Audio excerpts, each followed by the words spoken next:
Hola, hola, regresamos de la pausa, por supuesto, con todas las noticias económicas. Y en mayo, la inflación de la República del Paraguay fue 0%. ¿Cómo se logra eso? ¿Cómo llega un país a esta cifra?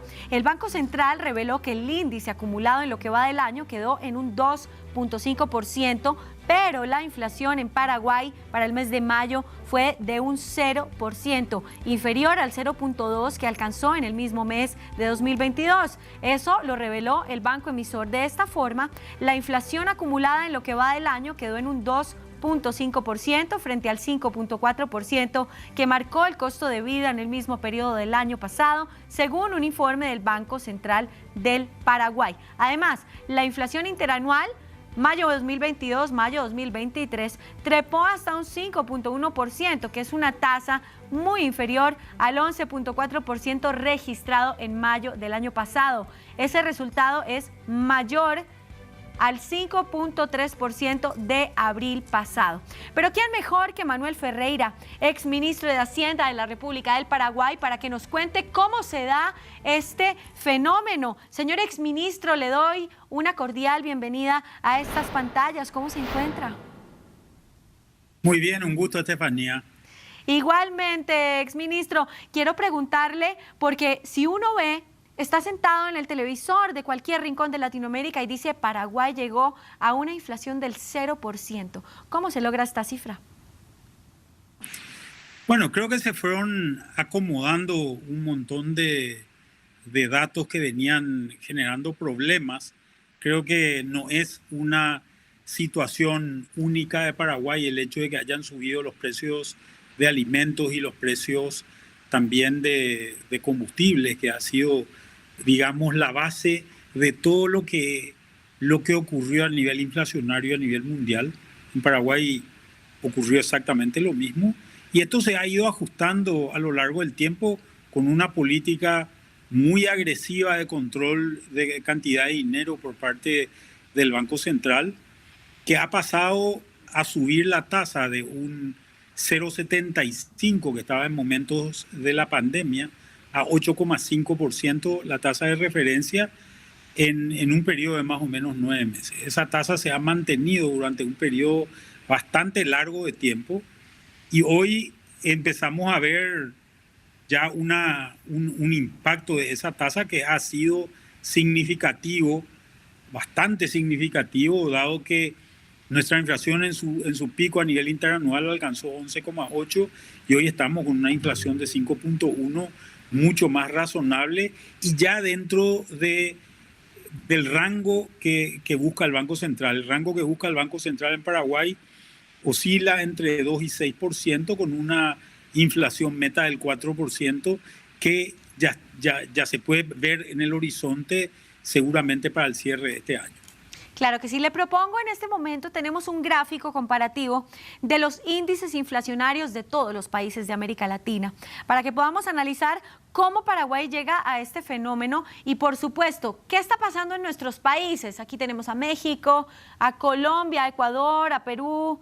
Las inflaciones, los índices inflacionarios del mes de mayo en los distintos países, por ejemplo, el de Colombia fue un 0,78, Venezuela, uno de los más altos con un 7,6, junto con Uruguay, que también sorprende, un 7,6% de inflación en mayo, Argentina un 8,4%, y así nos trasladamos a este 0% que presenta el Paraguay. Si yo soy una persona de a pie, una mujer que en este momento está cocinando el almuerzo y dice, bueno, Paraguay llegó a una inflación del 0%, ¿cómo repercute esto en la canasta básica familiar? Bueno, hay que tener en cuenta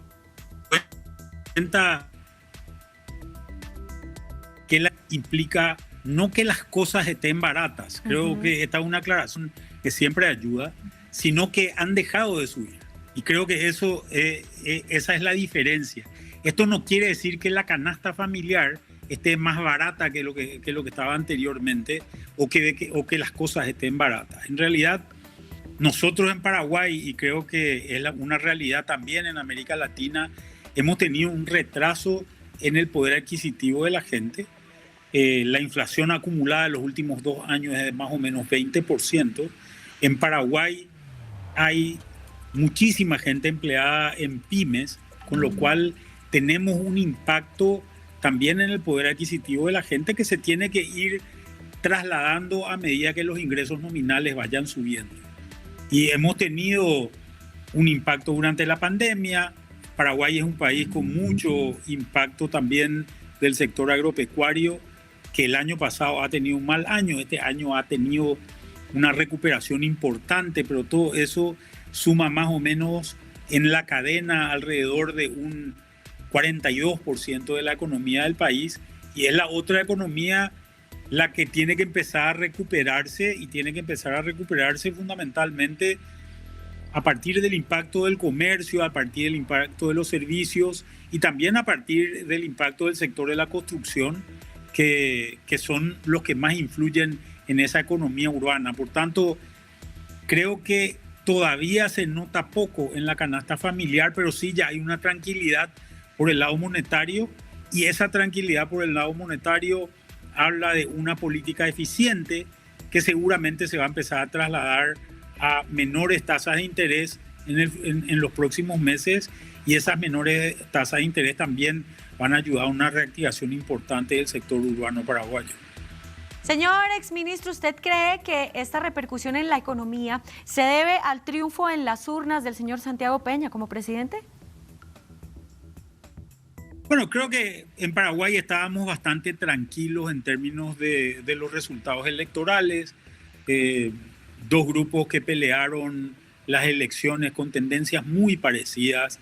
En general era casi una cuestión cromática de percepciones de las personas más que de las potenciales políticas públicas que iban a implementar. Creo que esto está muy desligado de la política de la política del día a día, sino está muy vinculado a la gestión que están haciendo instituciones que hace tiempo están instaladas en Paraguay, funcionando bien, como es el caso del Banco Central, en este caso puntual, y que se ha trasladado a estos números que estamos viendo hoy. Ya que estamos analizando las cifras en Latinoamérica, ¿cómo ve el panorama de estas cifras en la región? Y bueno, están las preocupaciones muy concentradas, creo yo, en algunos países. Es preocupante la situación de Argentina, es preocupante la situación venezolana, donde creo que hay ya un desborde del nivel de precios, y ese desborde del nivel de precios se está trasladando a un sufrimiento muy importante de la gente y del consumidor. Veo que el resto de los países con diferenciales puntuales en muchos casos están más o menos dentro de la tendencia de ir controlando la inflación, y seguramente vamos a ir viendo en los próximos meses que se van acomodando también las tasas de interés. Este es un año de crecimiento relativamente magro para América Latina por estas razones, y creo que a partir del año 2024 sí ya vamos a empezar a ver que hay una dinámica mayor por mayor inversión, creo que por una mayor demanda agregada también vinculada a ese caso de estas políticas inflacionarias, sí, que van a empezar a ser un poco más expansivas, ¿verdad? Así que yo veo en general bien con estas dos preocupaciones muy puntuales que tienen resoluciones bastante en la nebulosa todavía. Bueno, señor Manuel Ferreira, ex ministro de Hacienda de la República del Paraguay, aquí tratando lo que está pasando con la economía interna de su país. Muchísimas gracias por haber estado con nosotros en DNews y feliz almuerzo. No, muchas gracias, Estefanía. Un gran saludo a toda la gente que nos está viendo. Muchísimas gracias, señor exministro. Nosotros seguimos analizando las noticias del mundo. Lamentablemente nos tenemos que trasladar